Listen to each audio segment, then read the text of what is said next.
វត្តមានក្នុងពួករបស់អ្នកស្រីឬជាប្រជុំបានពុំអញ្ជើញដើម្បីចុះណា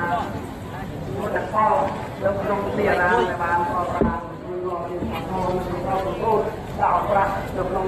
ណាក់គឺដល់ចូលដល់ហើយបានបាទសូមបងប្អូនដែលខាងក្រោយគឺតបមកឲ្យអង្គវិធីទាំងមូលសូមមេត្តាអញ្ជើញប្រាប់តប្រាប់ផង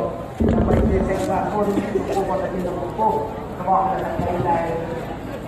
គាត់តែអញ្ជើញមកដល់មុខវេទិកាកាត់ជួបពីបន្តិចទៀតនេះ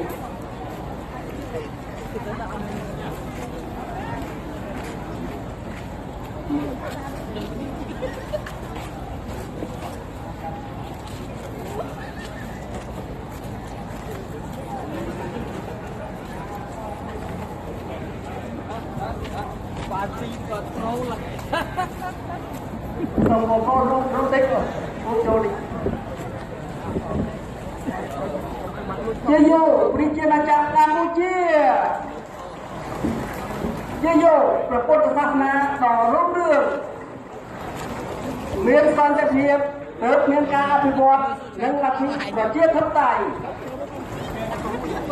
អបអរសាទរពិធីសម្ពោធដាក់អបអរសាព្រះធម្មទាំងអស់និងសមិទ្ធផលនានានៅវត្តចិញ្ចែងជាយោប្រជាណាចក្រ